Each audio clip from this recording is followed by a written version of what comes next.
I think obviously it's a physical feat, but it's more like how many cultures and people are you going to meet along the way, and how many ecosystems are you going to travel through, and how many times are you going to be soaked to the bone or sweating your shirt, like all of those things are what make an adventure like that so cool. But I agree, like that should not be like in any way pushed as the standard, because it's just not getting more people into the mountains, it's getting less people into the mountains.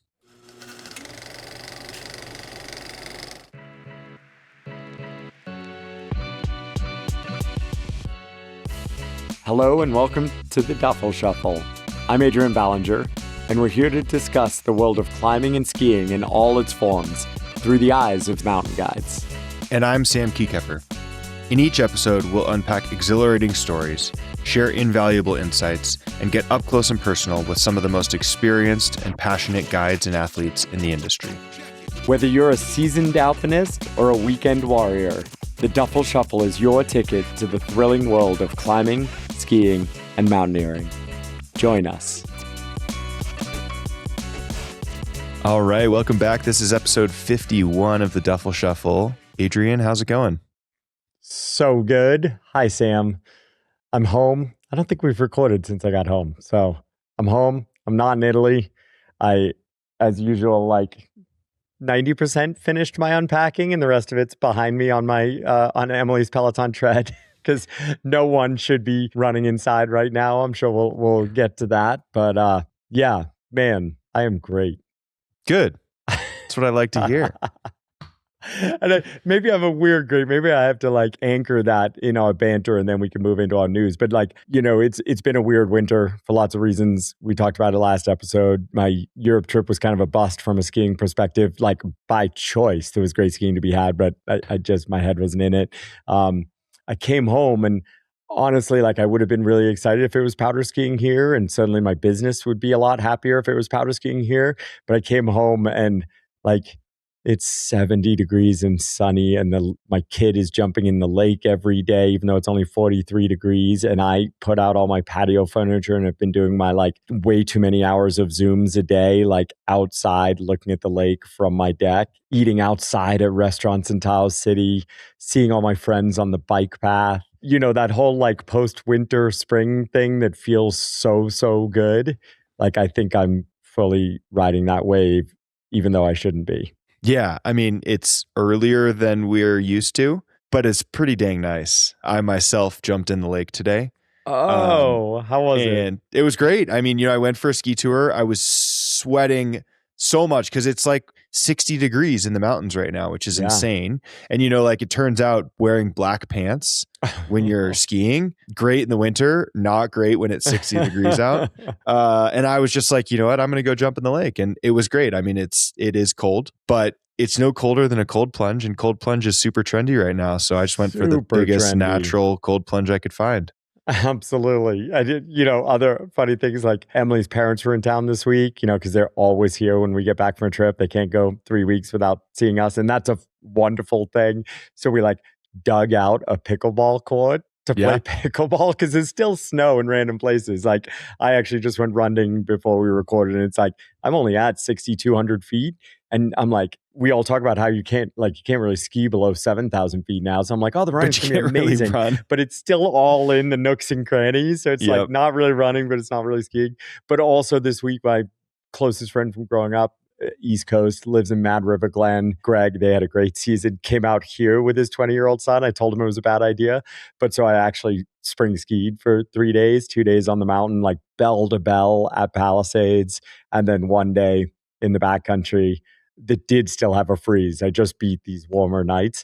And we actually had 3 phenomenal ski days. Now, this is a snapshot in time that you just had pretty mediocre skiing because you didn't get a good freeze. I fully recognize that. But there's a reason, Palisades marketing calls itself the spring skiing capital of the world. It should be in May and it's in March, but the wiggles were ripping. The top to bottom bumps were ripping.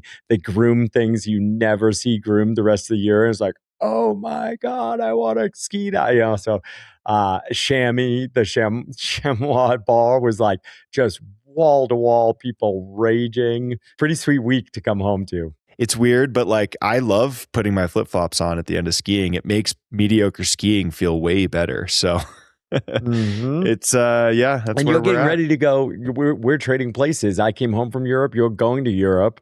Yep. What's that going to look like? I actually think they're getting good snow again, although I see the persistent weak layers are still there, but I haven't seen the rash of accidents. Yep. So, I think it turned to spring in early March in Europe, and then they got a little bit more snow recently, like in the last 5 days. I think not nearly the amounts that they got previously. And so some boot top POW skiing is what people are after right now. And we're off to Europe on Friday. A little family trip with the 2 kiddos and another good family that we spent a lot of time with. And, we'll see. I think it's funny, we were chatting about what equipment to bring, and it's going to be a very like kid focused Europe ski trip with potentially some days to get out and have some fun as the adults secure some childcare. But free ride gear, carving skis. We're going. Everyone is going free ride gear, and I'm going ultralight touring because I don't really have a good free ride gear setup that I like, and so I'm just gonna deal with my lightweight ski setup, and everyone else is on good enough skier to do it. Free ride gear and no ropes. We're gonna bring boot crampons and ice axe just in case, but really no plans to use them. And yeah, looking forward to it. It's just nice to mix it up. Man, sounds awesome. Well, I'll look forward to hearing about it, and if we need to put Davos on our list. Exactly. Yeah, we'll give you the full report. Nice one. So I know you wanted to talk about the weather again. So let's just keep it going and dive right into it. I mean, because of my just like over the top excitement and happiness about how good this week feels, now I got to balance that out because it is all true. Like I can't actually imagine a better way for me to come home and kind of like reset my brain. But the reason for this amazing like mid 70s tempered 70 degrees Fahrenheit in Tahoe in March, like we kind of got to talk about it. And I'm the first one to say, probably to a fault, like, these one-off things, huge storms that drop 120 inches, warm days, cold days, they don't tell the story. Wild things have always happened in weather, 100-year storms, these memorable things. You ask your parents, they will all tell you about the memorable hurricane or tornadoes or storm that dropped hundreds of inches or whatever it might be. And so like I am quite aware of that. And so we are going into an unprecedented heat wave currently in the American West. It's going to be in the mid 70s, maybe even high 70s here in Tahoe. It's going to reach. Emily is actually in Vegas today on a speaking gig, and normally as ski season started like shifting, we'd start going to Vegas to rock climb. And this is like this amazing time of perfect rock climbing temperatures. She was like on the strip and she's like, it's 105. I got to get out of here. She was here at a corporate speaking gig at one of the hotels on this trip. But she wasn't like, yeah, get your ass down here. Or like, it's rock climbing season. She was like, I got to get out of here before I melt. I think they're saying temperatures will hit 110 in some regions over the next few days in the West, in California and Nevada. As a one-off, I'd love to like look at this and be like, how wild is this? Let's go play on the lake in mid 70s in March, because that's so unprecedented. And I want it to stand like that. But the thing is, this unprecedented warm heat wave that we're going to look at as this wild thing and all the headlines are going to be about, it also fits into a trend that is just, according to all the scientists I speak to and the Protect Our Winters resources I have access to, there is absolutely a trend we can look at in temperatures. And like, I don't even know if it needs said that like human caused climate change is real, but I think it is important for us to like take, I don't even know if we call it canary in the coal mine anymore, but that's always what athletes used to be in snow sports and in big mountains. Seeing glacier recession has been a huge part of my career since the 90s. Seeing skiing change in Europe, seeing the big mountains that I work on in the equatorial regions change and lose ice. Those were such canary in a coal mine moments. But I think maybe it's not just canary in the coal mine, but we have to still look at these unprecedented events. And while I can appreciate them as this wild thing that I'm going to remember forever, the huge winter 2 years ago or the wild heat wave this week, I think the more important thing is also to put them into the whole schedule. And the fact that my guide company's ski season is probably done, and ski resorts that always stay open through Easter into the middle of April are probably going to close and let go of all their workers. Like, we have to also take those wild moments, as like the one we're about to experience, put it into the whole scale, and then acknowledge the problem and talk about solutions. And I swear I'm gonna stop in 10 seconds, Sam. But I mean, everyone knows, many people on this podcast know I openly, like, I have gas vehicles as well as an electric vehicle. I fly a gas plane. I travel all over the world. Like, I proudly do those things. I am not here to say we should stop pulling oil out of the earth, even personally, because I know we're not ready for that. But I want to aggressively lean into solutions that is going to allow for not a reduction of overall energy use in the world, but a massive increase in energy use around the world through all the energy consumption from travel, plus AI, plus all these different things, and can allow us to address our climate issue, which is absolutely real. And I want to see us stopping fighting each other and just all pulling in the same fucking direction, that we can still live great lives, we can still play our games, we can still do all the things we love, and we can get intellectually honest that there's a problem and we are humans and we can fix it, but we need to acknowledge it. It's real. Yeah. I mean, there's so many ways I could comment on that. I think, it's interesting kind of taking it away from the climate change aspect and talking about just the weather events that we're seeing. And, I had a conversation with my wife the other day, and she was like, I'm wondering if this is the new normal. And I had to remind her that, like, 2012 to 2015, massive drought, worse than here, worse than this season. Oh, and way worse. 2016, 17, massive winter, like 800 plus inches at 8,000 feet at Palisades. Between that winter, 2016, 17, and this winter, there were mostly good above average winters. This winter, below average. And so I think the term global warming was like the worst marketing tactic ever in the world, ever created. That's an exaggeration, but it was a terrible one because it addressed the science and the macro issue, but it was a term that didn't land with the micro events that are going to be impacted and viewed by the people. And so, what I'm seeing in the mountains is extreme volatility. We are seeing these massive storms and these massive heat waves. It's interesting. Sacramento, they're expecting to hit a March heat record in Sacramento. This past November 2025, Sacramento hit a November low temperature record. Yep. And so in a period of 4 months, 5 months, we're setting both a high and a low in these kind of shoulder seasons, which is just kind of interesting. And I'd be curious, like, how many times has Sacramento hit 2 temperature records for the month in a 12-month period? Like, probably never. And I think that's what we're going to start seeing more and more of. And the storms fit directly into that. I mean, I'll just piggyback on that, like, you're right. I mean, we're only expecting a 1.5 or 2 degrees Celsius increase on average, right, across the world and over decades. No one could possibly notice that. What we notice is these extreme events that become part of it as the system gets interrupted. Totally. As I understand it. And that's what everyone can see, not a 1.5 degrees Celsius rise. Exactly. Even though the impacts of that might be very real. Yeah, totally. And then, on the climate change thing, I think I love your passion for, like, we need a solution. And man, I agree. It's so hard because I think that as individuals, we are such a small impact on what's going on and the CO2 emissions, and countries like China that are producing so much carbon dioxide and releasing it into the atmosphere. And it's hard to say, oh, I'm going to change my habits because that's going to make a 0.00001% impact on the greater globe. But the important thing is, like, if we all believe that this needs to happen, hopefully we can make a change, across the world. And I hope that your passion for it is shared by enough people to start making that little bit of an impact. But but I want to be clear. I'm not even suggesting that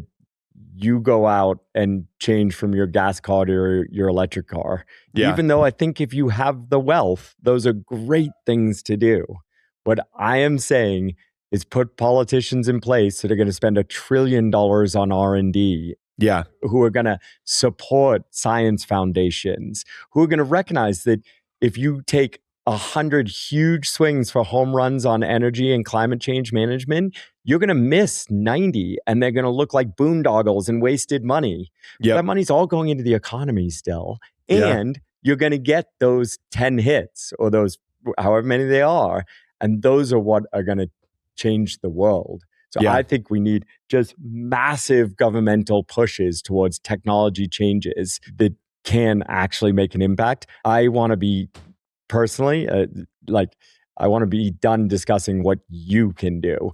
I want you to do what makes sense once the government pours so much money into solar, electric vehicle, heat pump, whatever, that you are like, it would be insane for me to use my 6-year-old truck anymore when I can buy a new such and such. Like, I want that decision to be like, you would be fucking crazy to keep doing what you're doing because it's so much better. Yeah, I like that. And I think, not to turn this into a political podcast. No, that would do it. Gnarly, I'm in. I'm done not talking. I was on another podcast today and we were talking about like your favorite brand and content and things like that. The name of the podcast is Second Nature. Second Nature. Yep. Awesome podcast. Take a listen.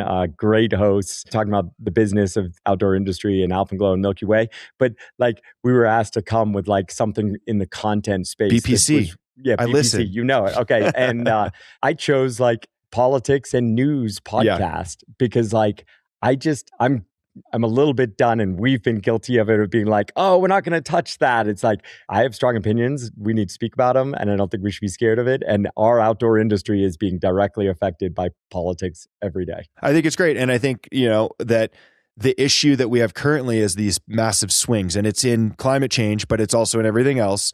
And, I think your point of like, I'm not suggesting that we should stop drilling for oil right now because we're not ready for that, is a good one. Because I think on one side, the policies have been too much like all renewable. And then on the other side, you now get pushback, no renewable, and all of a sudden we need to find this like path forward that's not a 5-year solution, it's a 50-year solution, so that it's a smooth landing, for a term that you like, rather than a jolty one.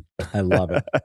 Yes. Nice. Well, I like it. And in the meantime, I hope people enjoy this nice sunny weather, because damn, we live in California. We have sun all winter, but man, when you get 70 degrees and it's sunny out, it's pretty nice. The sun is a magical tool. I love that too. And then we can move on to your news. But like, I think we are all intelligent enough and emotionally like capable enough to hold multiple things in our heads and hearts at the same time. And like, I think it's important, like this heat wave it actually might be dangerous to some people. It's going to be financially really difficult on some people. And it is really sad to love skiing and to have a mediocre season. So all of those things, like, I can hold on to and recognize that there's a downside to this heat wave.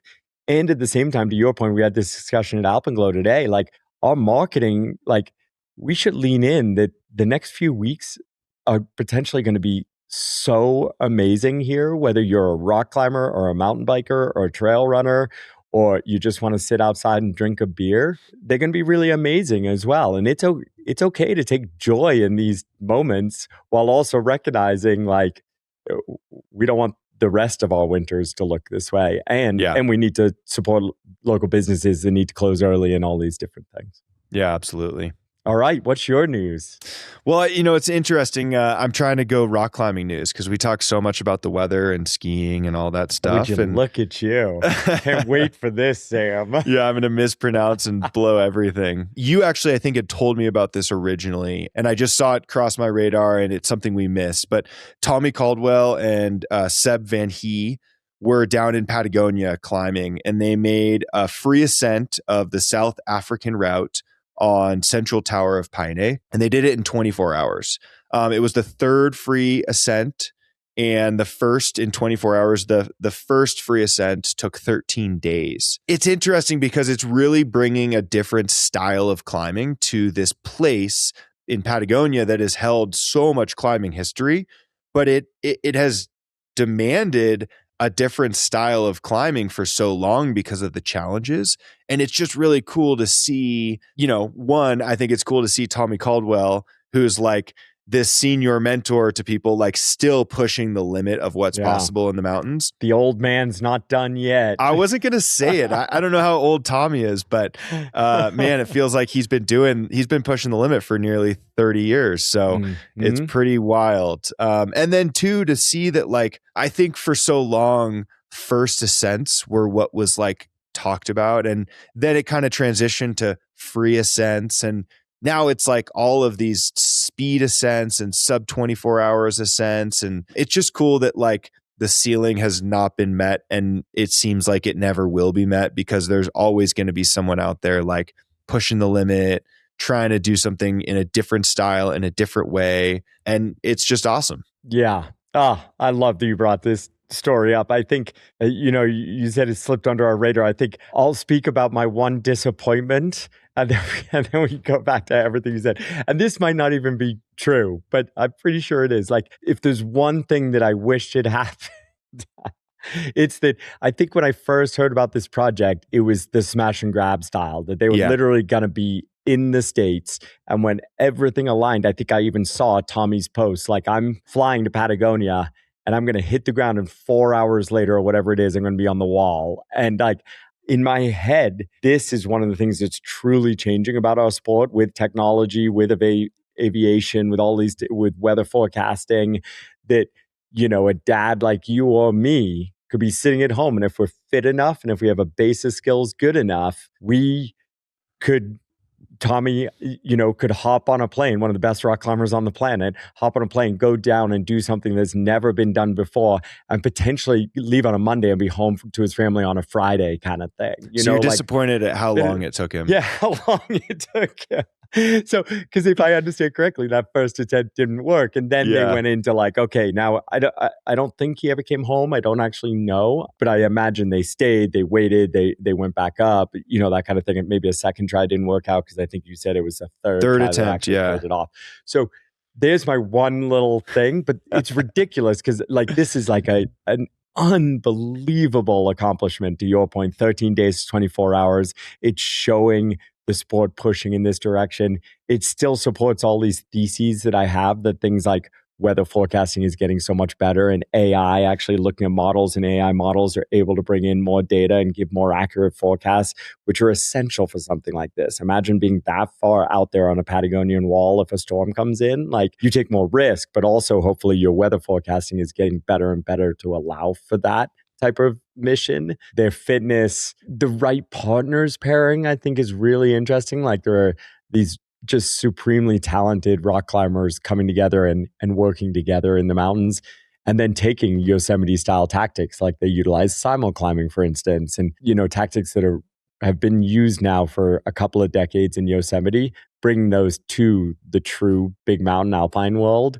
I think there's just a huge piece of growth that these guys are demonstrating, and that provides a platform for more people to push further. Oh man, amazing. Kudos, team. Yeah, absolutely. And I just have to say, it came across my radar. I was doing a little research to like get some of these details for the podcast, and I came across like 6 other like firsts. It was like some guy climbed like the hardest, I think a 16-year-old or something like that, climbed the hardest boulder problem. There was like some sport route that has never been climbed that was climbed. And it's just like, wow, this the rock hardest world. trad climb. Totally. And there were truly like 5 or 6 different like hardest or first freeze or whatever that have happened in the last few months. And kudos to all those individuals that set those, bars as well.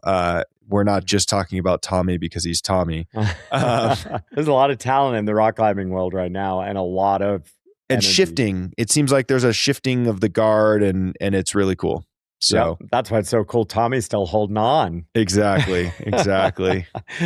Someone out there in Reddit is like, the route was only 512C. Yeah, exactly. It's like, why don't you go down to Patagonia and see how that feels? Yeah.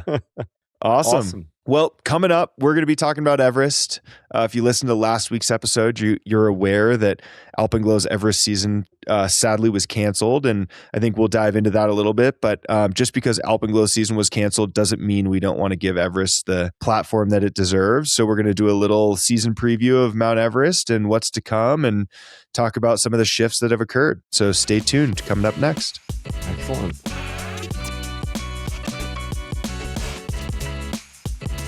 Welcome back, episode 51 of the Duffel Shuffle. And on this episode, we're going to be talking about Mount Everest and the 2026 Everest season. Little season preview coming up. We obviously are going to be talking about the fact that there's only climbing on one side of the mountain this season, but we'll get to that in a little bit.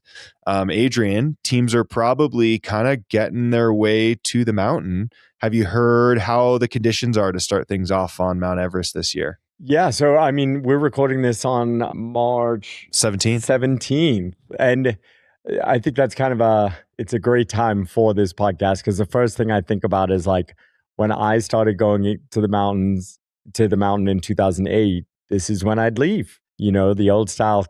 I always throw Conrad Anker under the bus, because I think the season Emily was there, they almost made it to 3 months, but they were there by now. That world has really largely changed. I'd be really surprised if there were any clients or non-Nepali climbers already at the mountain. But the reason that's possible is, of course, because of technology around pre-acclimatization, things like that, but largely because so much more of the work is now done by Sherpa teams instead of a mix of Sherpa teams, Western mountain guides, and even clients used to sort of pay into the work. And that's really changed over these years. So the icefall doctors are already at the south side working to put a route through the icefall. Teams have already all claimed their base camp space, because the mountain is now so busy. Base camp that when I was there in the 20-aughts, probably took 40 minutes to walk from one side of base camp to the other.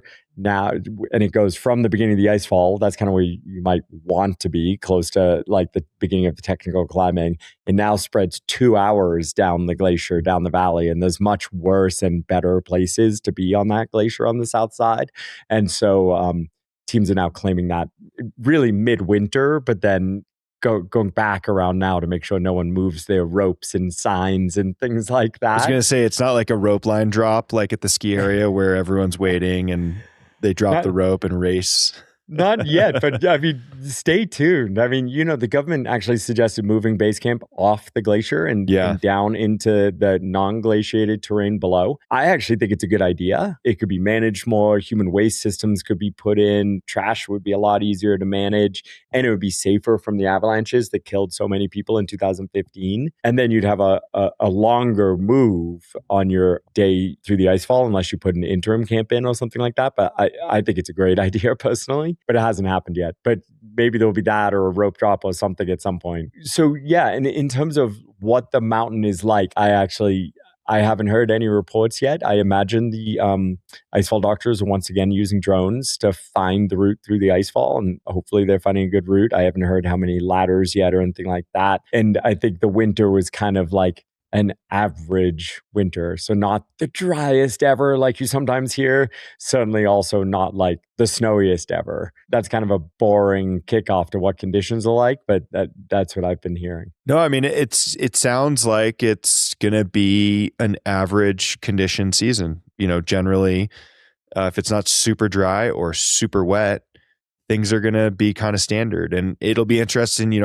I feel like in the last 4 or 5 years, it feels like the ice fall is becoming more and more and more challenging. And obviously we know the history of the ice fall and it's always been challenging, but it feels like that maybe this is just the media putting their little spin on it, but it feels like the ice fall doctors are having more and more challenge finding that pathway through. And it'll be interesting to hear how they do this year. And I think, to your point, like technology is increasing and giving them tools. But I'm pretty sure it was last year or the year prior, there were like a couple dead ends that they ran into while fixing the icefall route, where they were like on a track and had to, backtrack because they just really couldn't find a path through in the route that they were going. So it feels like that's always the tell. Yeah, and partly I think we might just be hearing a lot more now as armchair mountaineers at home and all the rest. Like real-time information from the mountain is just coming out so much more. I'm certainly not sure the icefall is any more difficult today than when I was there 15 years ago. In fact, plenty of people argue it's currently easier because so much has collapsed over the past few years that maybe it's actually filled in some of the holes. I also don't buy that, but just to put out that, you're probably just dead ends while putting in the route used to be super common. I remember a season I worked with Russell Bryce where, we had planned on being in base camp for like a week while they put in the route before starting to do rotations.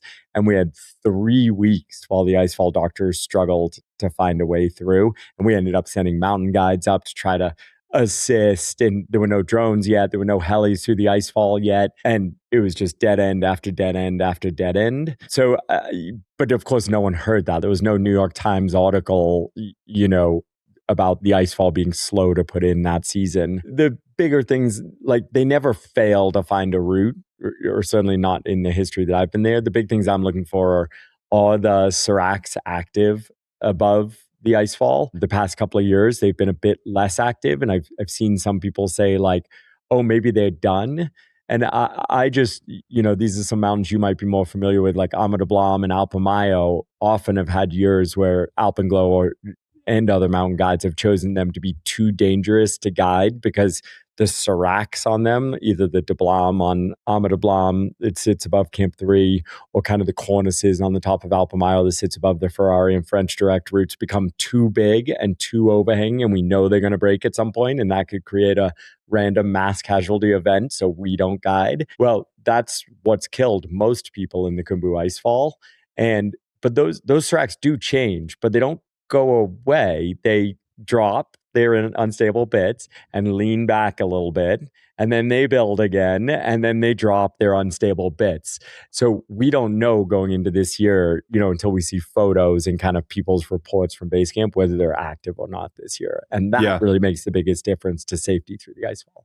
Yep. Yeah. Well, time will tell. It's obviously the icefall is only one portion of the climb and the weather and the conditions that are important, but it feels like it's the commonly talked about one and the notable first step. Obviously the conditions on the mountain above don't matter until people can get there. So yeah, that's absolutely right. Awesome. And so, I think we'll continue to hold off on talking about the north side cancellations, but it's expected to be a busy season on the south side, partially because the north side is not happening and partially because Nepal announced that permit fees are going to be increasing. And so there's a little bit of a push to get in, or at least companies are pushing from a marketing perspective to have people climb before it gets more expensive. Other than kind of just commercially guided, lots of people being commercially guided, there's definitely some special, adventures on Everest this season and kind of notable storylines. What are some that you've heard? Can I go back and comment Please. On a quick thing? So you mentioned the permit fees rising. You mentioned the north side being closed. I think the biggest feeder to south side crowding this season, which I expect, I think this will be the busiest season we've ever seen there, is many operators leaned into the proposed rule that says you will have to climb a 7,000 meter peak before climbing Everest starting next season. This is a rule that we talked about on this podcast. It hasn't yet made it all the way through the government, but a lot of people expect it will. And at least currently, it says it has to be a 7,000 meter peak or higher in Nepal that you've climbed before going to Everest, which will reduce the number of people eligible to climb the south side of Everest. If it was done today, I bet it would be 80% less. Probably 50% of those have never climbed a 7,000 meter peak or higher, period, because so many companies accept those climbers. And then 30% would be people who have climbed a 7,000 meter peak, but they've done it in Kyrgyzstan, South America, Tibet, Pakistan, all these different places. And so I don't fully agree with the rule. I think those 7,000 meter peaks should be eligible. But the point stands that people have used this super heavily in marketing, that this is your last year, could be your last year to climb without having to gain more experience. And I think from what I heard in the marketplace from clients thinking about both sides of the mountain and things like that, it's a compelling argument. And as far as I know, there are no new regulations this year that might balance that out. So unless there's like economic uncertainty in the world or uncertainty around international travel or even difficulty getting to the mountain, because for instance, airlines that fly through the Middle East are all disrupted, unless those things dramatically reduce the numbers on Everest this year, which I don't think they will, we're going to see a significantly bigger season than we've ever seen before.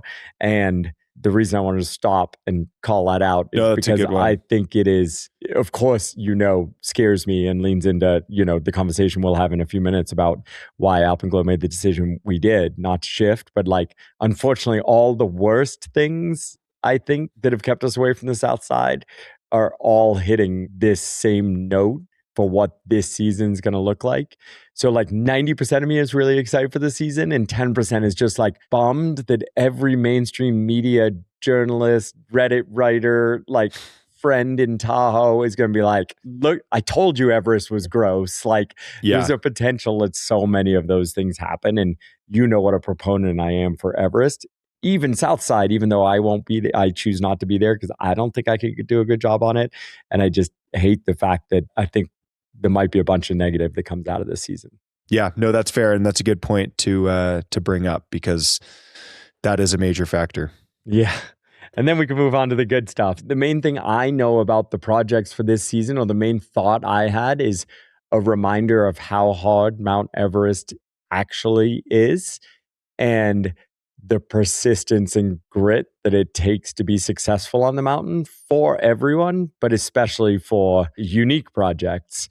And the reason I mention that is like the three top things that I know that people sort of unique projects on the mountain are all repeats. So they're Carl Egloff going back to attempt the FKT, Tyler Andrews going back to attempt the FKT, and Tim Howell going back to attempt to do the highest wingsuit in the world off of Lhotse. All things we've been talking about for at least 1 year, if not 2 or 3 years. And so, I think overall, I think that's a positive. That means those people have been able to raise sponsorship dollars again. So the industry is still healthy and are going back because they care so much about these like pretty audacious things. So yeah, I think it's cool. Like I guess you hear the hesitation in my voice. It's only like, dang, I want something new. Like I want someone to go and try a new route or try an FKT on the Hornbein that just got climbed and skied this past season. It can also be climbed from the south side, and it goes like, why isn't anyone trying something new? But with that said, I tried plenty of things multiple times because they're fucking hard, and so kudos to those guys for going back and grinding. Yeah, I think it's a good reminder that when you hear of these new things that happen, they don't always happen on the first try.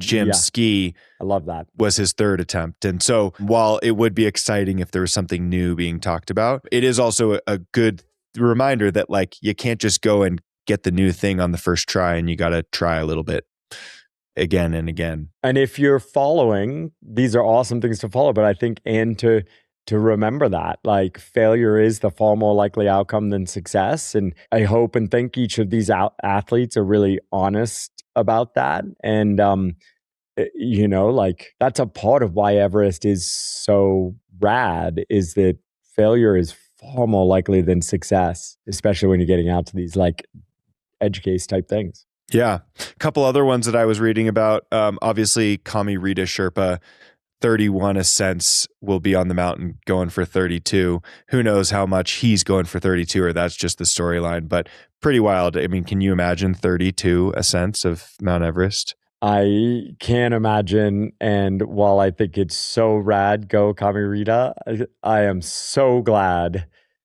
that is not in my future. Another one, Kristen Harila of Norway, who was, kind of hit the mountaineering limelight when she climbed all 14 8,000 meter peaks in just 92 days, is going for a no oxygen ascent of Everest. So she will be supported by Sherpa, but no oxygen, which I think is pretty cool to see. She had this notable accomplishment climbing all 14 8,000 meter peaks in just 92 days. And she's acknowledging that there is more to be done in no oxygen climbing. So going for an attempt on Everest. And then there's, yeah, Love totally. that. A little bit of a trend. It sounds like there's some sea to summit climbers this year. And it seems like more and more sea to summit climbers, where climbing Mount Everest is just 1% of the adventure. So cool to hear of those sea to summit climbers as well. Yeah. And awesome ones to call out. I mean, Kristen Harila going back, I think shows her love for climbing. And I think also a recognition that no oxygen is different than with oxygen, and we should celebrate that, honor it, put it out there. And if you've been good at one and you love mountains, isn't it the most logical thing in the world to try to do the harder one? I really love seeing that. I'm psyched to follow along. And I hope more people follow that. I think it's also an interesting trend. Alpenglow this year had a client who summited Everest with oxygen last year and was going to attempt without oxygen this year. And we're getting more and more people feeling around the edges through commercial guiding, wanting full one-on-one private guiding, who are interested in attempting without oxygen, both Everest and the lower 8,000 meter peaks. And we might have talked about this online or offline. I can't remember, but it's interesting. Cho Oyu, the sixth tallest mountain in the world, used to only be climbed without oxygen. And today, 98% of ascents are with oxygen. And I'm very interested to see if we can bring it back, not all the way, but can 10% of the ascents of Cho Oyu one day be without oxygen again? It's very realistic. And so while Everest might always be in the hundreds of people have done that because it is so physiologically different, the lower 8,000 meter peaks, there's definitely a significant number of non-professional climbers that could be successful on the lower 8,000 meter peaks without oxygen.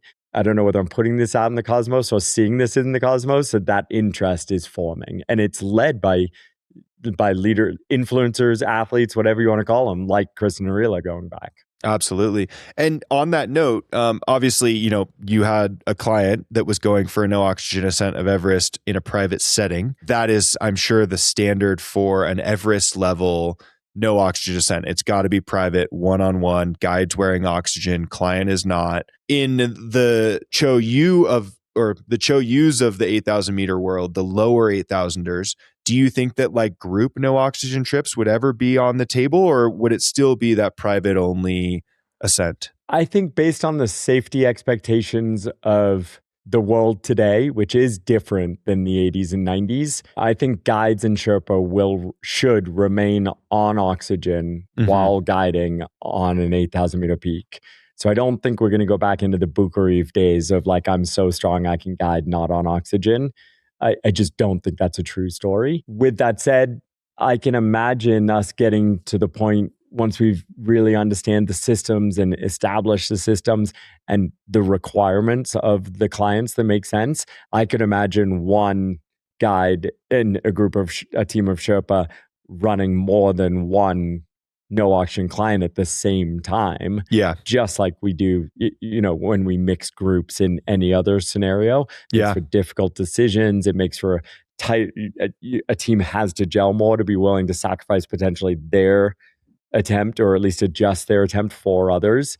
But I could totally see that being still having a reasonable safety margin on the lower 8,000 meter peak. Yeah.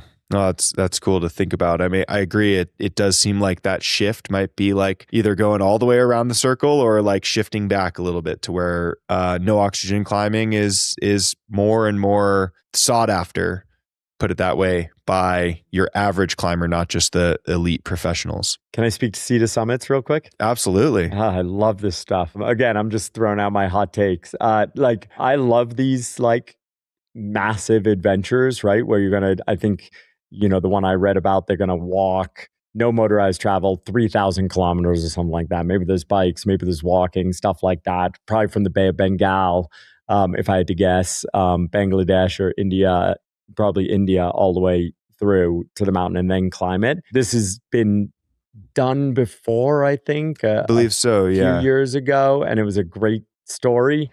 Like, I think these are wild adventures, and I'm fully in support of them.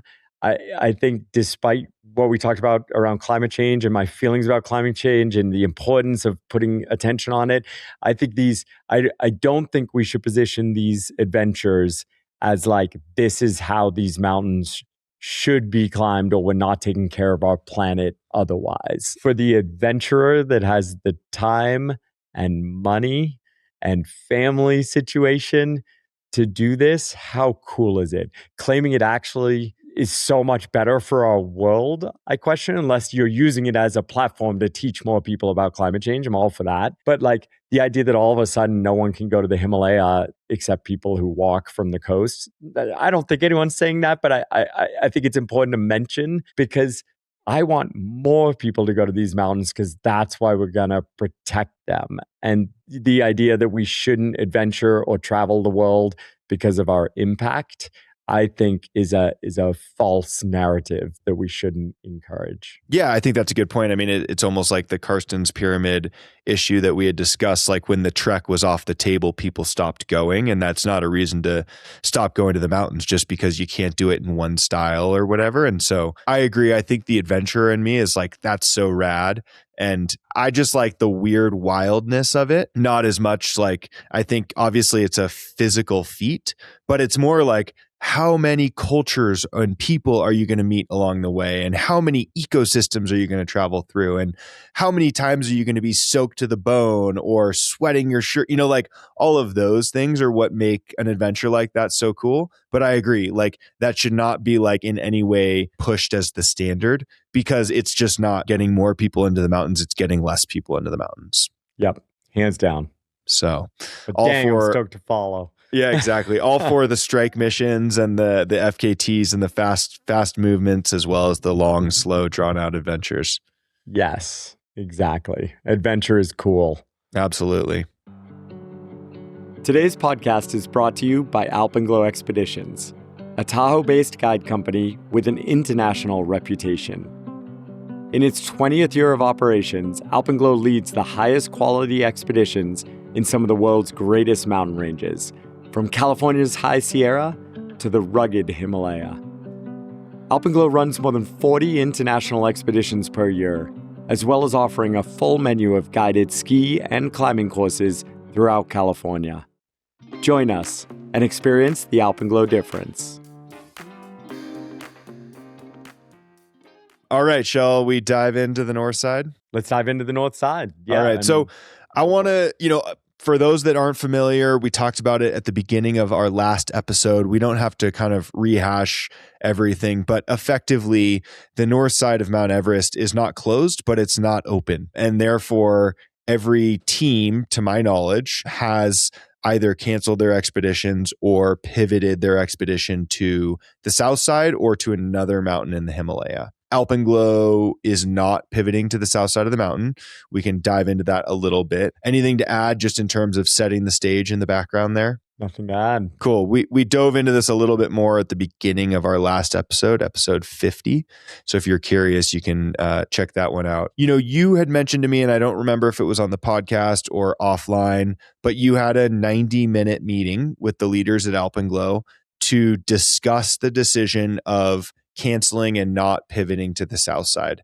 And I kind of want to just dive in a little bit. Like, I think for listeners of the Duffel Shuffle, we know your perspective on the south side of the mountain, but I'm curious, when a converse or when a meeting like this happens, like what are some of the points for pivoting to the south side? And how did that meeting go? And was it like we all were on board and then we thought of this one thing that was the limiting factor? Or was it no one was really psyched on the pivot from the get-go, but we wanted to hash out all the options? Like, how did that meeting go and how close was it to happening this year? Yeah, it's a great question. Doing a little how the sausage is made episode. Questions you never want to ask, but yeah, exactly. Oh no, I'll give my one little update of hope. We did receive a really good message 2 days ago with confidence about the autumn Choyu season opening. awesome. That does not mean it's open. We still need a pathway to it actually opening. But of course, once we made this decision, our next question was, what happens next? Because the hard part is, like, it turns out 2 of 3 countries that 8,000 meter peaks can be climbed in, Nepal, China, and Pakistan, 2 of the 3, Pakistan and China, are right now really at threat of not running. Obviously, this spring is closed in Tibet. And I'm just honestly looking at Pakistan, who I think it's hard to call it anything but like in a war with Afghanistan. I think it becomes harder and harder to justify that foreign climbers can be kept at a reasonable degree of safety in Pakistan. So it's a tough time for 8,000 meter peak climbers who want to do it in a relatively safe and ethical way. That only leaves Nepal. And because Nepal has been a doors wide open, anything goes marketplace, it also ends up with its own really hard issues. So here we are. And so from an Alpenglow perspective, like climbing 8,000 meter peaks and especially Everest is like deeply in our DNA and who this company is. And we have a team, not only me, but a team of mountain guides and Sherpa and cooks and logistics of people in Tibet, in Nepal, who are like deeply dependent on this work. And we have clients who, because of our strict requirements of experience, are putting years into getting to this mountain, along with all the normal stuff of, organizing schedule and finding the money and all that other stuff. We make it quite hard to get to Everest. And so to cancel a year is just brutal. So all that to say, yeah, no, it was a real series of conversations that led up to finally just like, let's all hash this out together. And I think an important part is like, I actually have not been to the south side now since I made my shift after the icefall accident of 2014. So it has been 11 years. And so I think maybe in the company, like not everyone, we all speak really honestly all the time, but it was actually me who was like, we need to like actively discuss this because of the realities in the world that might make it difficult to go to China and Pakistan in other seasons. I don't expect a long-term problem in China, but we have to be realistic that it hasn't been easy. And it's been 11 years since I've been there. Like, are my assumptions no longer true? Like, yeah. I try to be intellectually honest enough to be willing to ask those questions. And so that's basically the exercise we went through. At the end of the day, it wasn't close, as you said, like, should we do it, should we not? But the single biggest reason was not because Adrian says the icefall is too dangerous, or Adrian says the level of inexperience on the mountain leads to Alpenglow's resources being pulled in ways that leave us like no longer able to care for our clients in a way that's fair and ethical to what they pay for the trip. It was the way to question this is not philosophically on a phone call when no one's been there in 11 years. And it's not even to call our close friends in the industry and be like, what do you see? What do you see? Why are you still there? The only way we could decide to go back is to see in person dramatic change on the mountain and on the south side.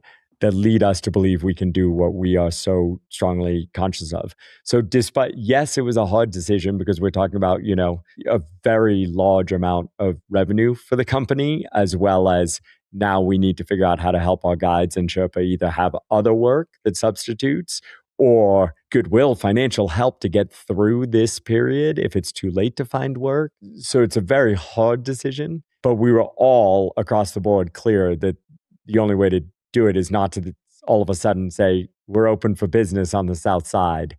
It's to go and look. And so we're actively considering ways that Alpenglow can get a look to see if this becomes a problem, not in 1 year, but 3 years, but 5 years, but 10 years. Do we have an avenue to doing something we're proud of again on the south side? I'm not going to lie. My gut is it's a hard no still, but I am very aware there's been a decade since I've been there, and I am only one opinion in a company that, thank goodness, I am not the only decision maker. Like Logan Talbot is one of the most talented risk managers in the guiding world. And Topo, Esteban Mena is one of the most talented 8,000 meter climbers and guides in the next generation from me. So it takes more than me just saying what I experienced in 2015, 2014, 2013, 2012, 2011.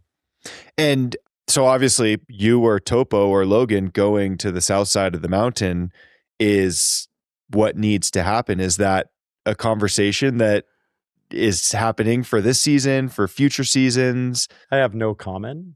Yeah, exactly. What I can tell you, I want to be very clear because there's a risk. Alpenglow is absolutely not running a trip on the south side.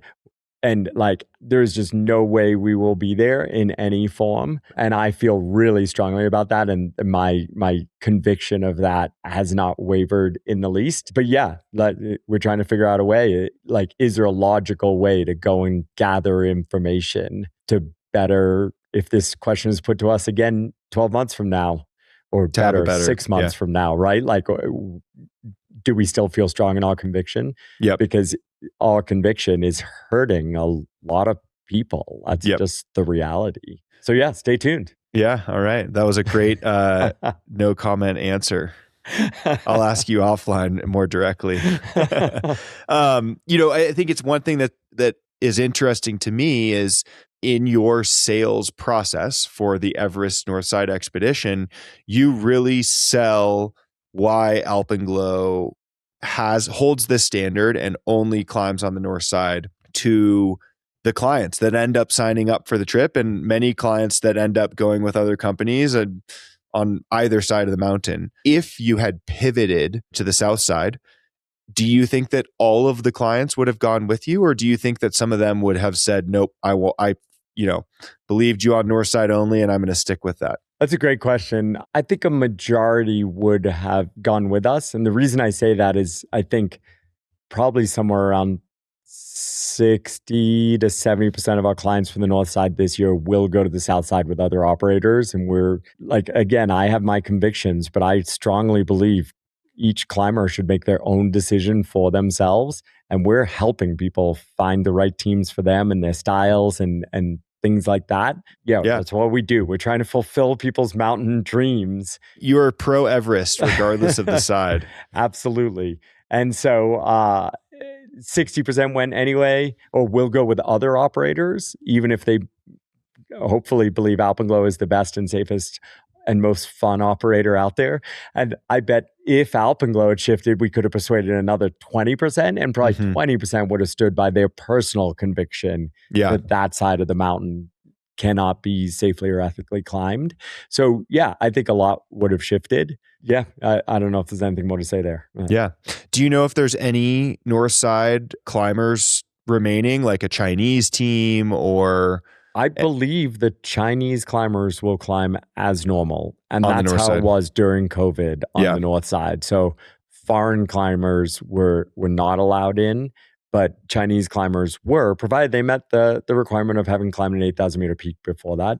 My understanding is there is an issue in the logistics offerings that allow foreign teams to come in and climb the mountain. We require different things than the local Chinese teams or team. There's only one operator for the Chinese climbers, and there's one operator for foreign climbers, everybody else. And the issue seems to be at the local logistics provider that provided logistics for foreign climbers. So yeah, I think the Chinese team will have an incredible season on the mountain as they did during the COVID years. I hope they miss us as well as enjoy the solitude of their climb. Like we do it, we hang a lot with the Chinese team. We interact a lot. We have fun. We share the trails together.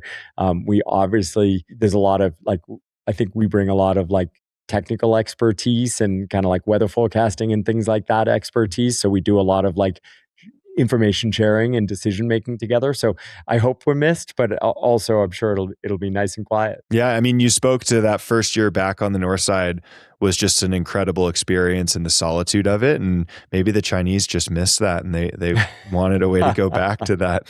Maybe. Yeah. So did we cover the pivot enough? I mean, the biggest thing was like, yeah, not having real-time information that we felt comfortable putting our team at that level of risk, and still my like general convictions about the side. And then, yeah, to your point, we have already, I think, talked about the primary issues, the random risk of the ice fall, and then the inexperienced climbers led by inexperienced Sherpa, supported by inexperienced expedition leaders that just continually lead to poor decision-making and chaos up high that other teams like ours get forced into, and that taking away too much resource from our team to be kind of, I keep saying like proud of the trip we're operating, Yeah. but it's also directly affecting safety of our team. So those are kind of the two main things.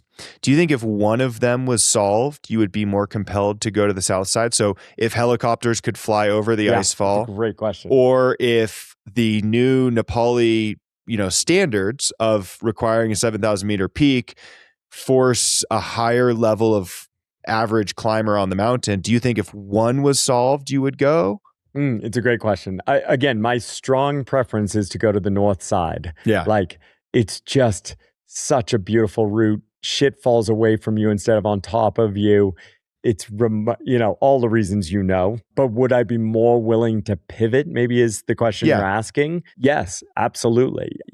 It's that nothing is black and white. This combination of factors has just made it untenable for me to feel comfortable running a trip there. But I think people have heard on this podcast before, like I desperately hope that in my career, we are running south side trips again, south and north side trips and traverses.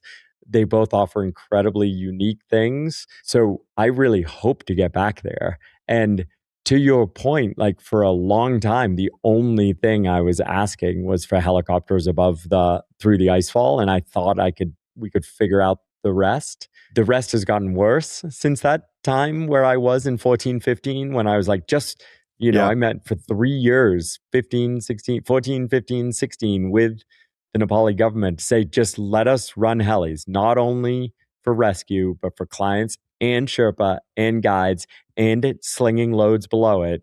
Do that. And I am here on the south side running trips. Yeah. So if just that was fixed, I would take a long look. And if just the management was fixed, I would definitely take a look to see if the sales pitches are true that the icefall is safer because of climate change or because of the last decade of movement and change. The 7,000 meter rule isn't going to do it. I'm just being like straightforward. And because what we need is management of the companies, of the guide companies that guide there. And I'm saying that like that's a controversial thing to say, but it's not, right? Like you go to Europe, every single bit of mountain guiding is extensively managed by the government through the certification process and through the fact that like in Italy, if you have an accident, you're going to jail until they figure out if you as a mountain guide fucked up or not. Like they manage those mountains incredibly closely and mountain guiding on them.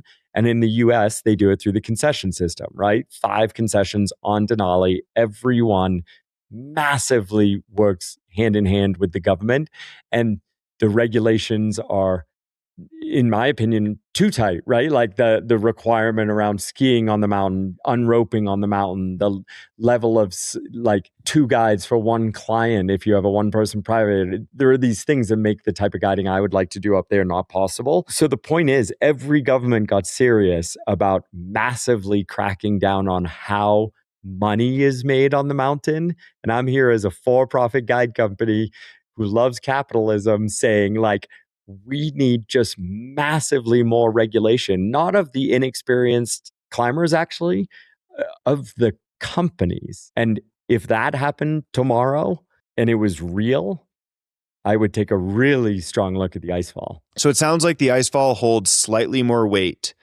than the hazard on the upper mountain due to the operators, but both are equal in that, solving one might cause you to explore the other a little bit more in depth. Great description. And I think the icefall does still hold more weight for me. Yeah. Significantly more weight, honestly, because I deal with all those Nepali issues we just talked about and still run trips to Ama Dablam. Yep. My favorite mountain on the planet.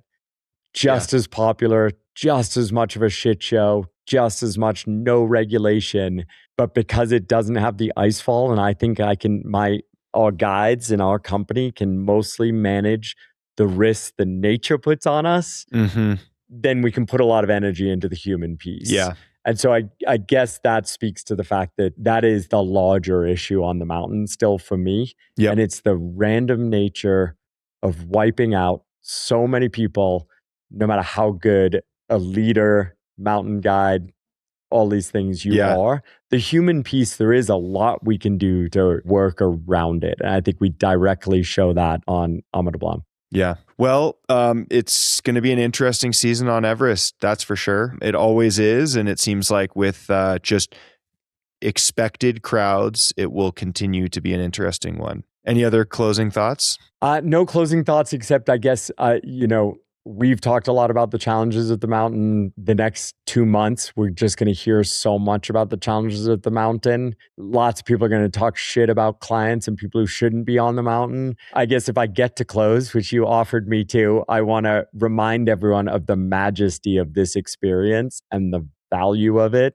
The fact that the vast majority of people who are there, not sitting here reading our phones, are just going to be working their asses off, getting the shit kicked out of them, hoping to do one of the wildest, most audacious things in their lives. And that's going to look different for Carl Egloff, the mountain guide doing an FKT without oxygen, to Sally, the client who's only climbed for 3 years on the fully guided team with oxygen. But both of them are doing that thing. And it is fucking beautiful, even when it's not being done in the style that I want it to be done in. So I think every time we get ready to talk shit, we should, and we can, we like, just like the accident in Tahoe, eventually, like, there's a time to learn from and have opinions and talk about how we can be better as an industry. But like, let's not forget the beauty of the thing people on Everest are going and trying to do. Yeah, absolutely. I love it. That's a closing thought. Awesome. Thanks for letting me just opine, Sam. I love Mount Everest. Absolutely. All right. Well, stay tuned for more interesting news about Mount Everest. Thanks for listening to the Duffel Shuffle podcast. You can follow along on Instagram, where we post our favorite clips from each episode, as well as more about the world of climbing, skiing, and mountaineering.